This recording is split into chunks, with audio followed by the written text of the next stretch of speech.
శుభోదయం. బోనాల పండుగ సందర్భంగా అందరికీ కూడా శుభాకాంక్షలు. అనివార్య కారణాల వల్ల గత కొంతకాలంగా వీడియోలు పెట్టలేకపోయాను. కాస్త పరిస్థితులు అనుకూలించడం వలన ఈ పండుగ రోజున మళ్ళీ పునః ప్రారంభం చేద్దామనేటటువంటి సంకల్పంతో మీ ముందుకు వచ్చాను.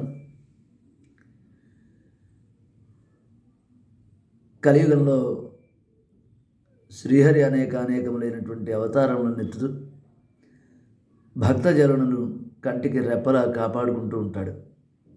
పరిపూర్ణమైనటువంటి భక్తి విశ్వాసాలని కానీ ఆయన పట్ల కలిగి ఉన్నటువంటి పక్షంలో ఏ లోటు రాజు సరికదా, కష్టాలు, సమస్యలు, చిక్కుముళ్ళు అన్నీ కూడా విడిపోతాయి.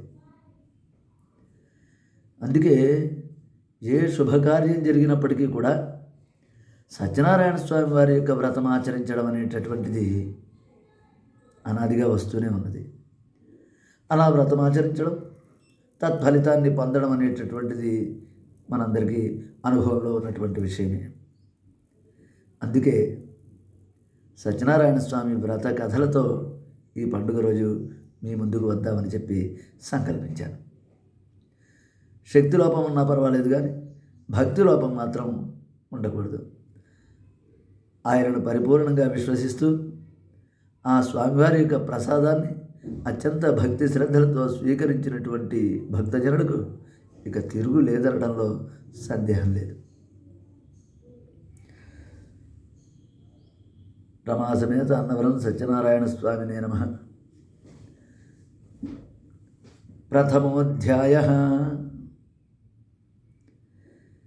నాయనలారా, పూర్వము కానుకప్పుడు నైమిషారణ్యంలో శౌనకాది మహామునులంతా కూడా గురువు గారైనటువంటి సూతుల వారిని చూచి ఇలా ప్రార్థించారు.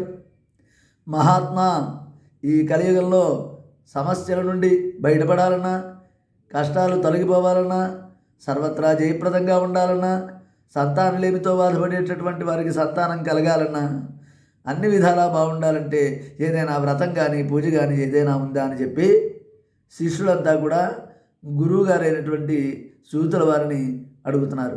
ఇదంతా నైమిషారణ్యంలో జరుగుతోంది. ఆ శిష్యుడి యొక్క మాటలు విన్నటువంటి గురువు గారైనటువంటి సూతుల వారు చాలా చక్కని విషయాన్ని అడిగారు. నాయన, ఈరోజు మీరు నన్ను అడిగినటువంటి విధంగానే పూర్వము కానకప్పుడు నారద మహర్షి కూడా శ్రీమన్నారాయణమూర్తిని ఇదే విధంగా ప్రశ్నిస్తే ఆ శ్రీహరి నారదునికి చెప్పినటువంటి విషయాలను మీకు చెప్తున్నాను, శ్రద్ధగా వినండి అంటూ ఇలా చెప్తున్నట్ట. పూర్వము నారద మహర్షి అతల వితల సుతల తలాతల రసాతల మహాతల భూలోక భువర్లోక మహాలోక జనోలోక తపోలోక సత్యలోక బ్రహ్మలోక 14 లోకాలు కూడా తిరుగుతూ మార్గవచమున భూలోకానికి వచ్చి ఉన్నట్ట. భూలోకంలో మానవులు పడుతున్నటువంటి ఆ దుర్భరమైనటువంటి ఆ కష్ట నష్టాలను చూడగానే ఆ నారద మహర్షి యొక్క హృదయం చలించి ద్రవించిపోయిందిట. అయ్యో, ఈ భూలోకవాసుల యొక్క కష్టాలు తొలగిపోయేటటువంటి మార్గం ఏముందా అని ఆలోచిస్తూ విష్ణులోకానికి బయలుదేరి వెళ్ళాట. విష్ణులోకంలో తెల్లని శరీర ఛాయ కలిగినటువంటి వాడును, శంఖచక్ర గద పద్మాది అలంకారాలు కలిగినటువంటి శ్రీమన్నారాయణమూర్తిని చూచి భక్తితో నమస్కారం చేసేట నారద మహర్షి.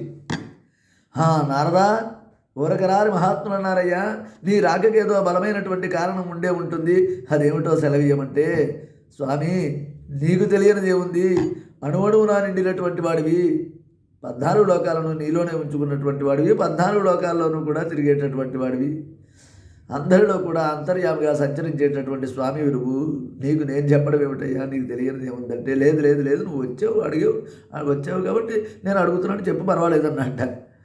అప్పుడు నారద మహర్షి అంటున్నాడు, అయ్యా, నేను అన్ని లోకాలు తిరిగి వచ్చాను, అంతా సుఖశాంతులతో ఆనందోత్సాహాలతో క్షేమస్థైర్య విజయ అభయ ఆయుర ఆరోగ్యాలు అష్టైశ్వర్య భోగభాగ్యాలతో సుఖశాంతులతో జీవిస్తూ ఉంటే భూలోకవాసులు మాత్రం కష్టాలతో తల్లడిల్లిపోతున్నారయ్యా. ఎన్నో రకాలైనటువంటి నష్టాలని చెప్పి చూస్తున్నారు, ఎన్నో సమస్యల్లో చిక్కుకుపోయారు, దారిద్ర్యంతో బాధపడుతున్నారయ్యా ఎంతోమంది. అలాంటి వాళ్ళకి హాయిగా ఆనందాన్ని చేకూర్చడానికి కానీ ఏదైనా పూజ కానీ వ్రతం కానీ ఏదైనా ఉంటుందేమో, ఏదైనా సులభమైనటువంటి మార్గం ఉంటే చెబుతామని చెప్పి నీ దగ్గరికి వచ్చాను అంటే, అప్పుడు శ్రీమన్నారాయణమూర్తి అంటున్నట్టు నారద మహర్షితో, నారద మహర్షి, నీవు లోకోపకారం కోరి చాలా చక్కని విషయాన్ని అడిగావయ్యా. అయితే భూలోకవాసులకు చెప్పు, నన్ను పూజించమని చెప్పు అని అనకుండా, మరేం పర్వాలేదయ్యా, అన్నవరంలో వెలిసినటువంటి రమాసమేతుడైనటువంటి సత్యనారాయణ స్వామి వారిని అత్యంత భక్తి శ్రద్ధలతో కానీ భూలోకవాసులు పూజించినటువంటి పక్షంలో తప్పకుండా ఆ భూలోకవాసుల యొక్క కష్టాలన్నీ కూడా చీకట్లో తొలగిపోయినట్లుగా, మబ్బులు విడిపోయినట్లుగా తొలగిపోతాయి. అంతేకాకుండా ఆయురారోగ్యాది భగభాగ్యాలు వచ్చి చేరుతాయి.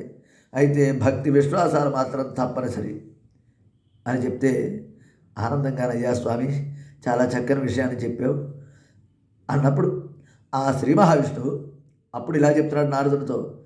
వ్రతానికి కావలసినటువంటి సామగ్రి ఏమిటో చెప్పాడు.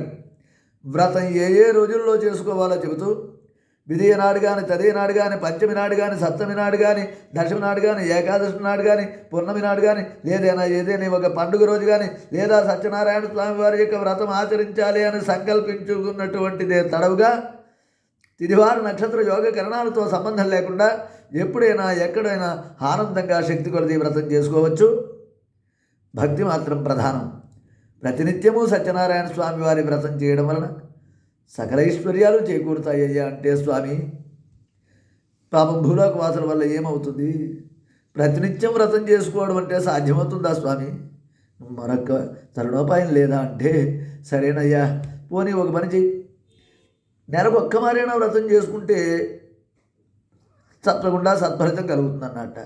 అయ్యా, కొందరికి సాధ్యమవుతుంది ప్రతి మాసం నందు సత్యనారాయణ స్వామి వారి యొక్క వ్రతం ఆచరించడం, అందరికీ సాధ్యం కాదు కదా అంటే, భలే ఉన్నావయ్యా, సరే కనీసం ఏటికొక్క మారైనా భక్తి శ్రద్ధలతో సత్యనారాయణ స్వామి వారి యొక్క వ్రతాన్ని ఆచరించినటువంటి భక్త మహాశయులకు అన్ని విధాల జయం చేకూరుతుంది. అలాంటి వాళ్ళందరూ కూడా క్షేమస్థైర్య విజయాభయ ఆయురారోగ్యాది భోగభాగ్య సంపదలు అనుభవిస్తారు. సమస్యల నుండి బయటపడతారు. హాయిగా ప్రశాంతంగా జీవనం కొనసాగిస్తారు. కలకాలం ఆరోగ్యంగా ఉంటారు. అంత్యమున ఆ సత్యనారాయణ స్వామి వారి యొక్క అనుగ్రహం వలన మోక్షం లభిస్తుంది అన్నట్ట. తప్పకుండా స్వామి చాలా చక్కటి విషయాన్ని చెప్పారు, నాకు చాలా ఆనందంగా ఉంది అంటే. అయితే నారద, భూలోకంలో నువ్వు త్రిలోక సంచారివి కదయ్యా, భూలోకంలో ఇంటింటా ప్రచారం చేయాల్సినటువంటి బృహత్తరమైనటువంటి బాధ్యత నీకు అప్పగిస్తున్నాను. ఇక సెలవు, నువ్వు వెళ్ళవయ్యా అన్నట్ట. నారాయణ నారాయణ నారాయణ నారాయణ నారాయణ నారాయణ అంటూ నారాయణ నామస్మరణం చేసి ఆ వైకుంఠం నుండి వెనుదిరిగేట నారద మహర్షి. సమాప్తం. రేపటి రోజున ద్వితీయోధ్యాయంతో మీ ముందుకు వస్తాను. ఈ వీడియో మీకు నచ్చినట్లయితే లైక్ చేసి, సబ్స్క్రైబ్ చేసుకుని, షేర్ చేసి, ఆ పక్కనున్న బెల్ బటన్ నొక్కి నన్ను ప్రోత్సహించవలసిందిగా కోరుతున్నాను. శుభం భూయాత్, శుభం భూయాత్. స్వస్తి ప్రజాభ్య పరిపాలయంతాం న్యాయేన మార్గేణ మహిం మహిషాః. గోబ్రాహ్మణేభ్యః శుభమస్తు నిత్యం. లోకాః సమస్తాః సుఖినో భవంతు. శుభం భూయాత్.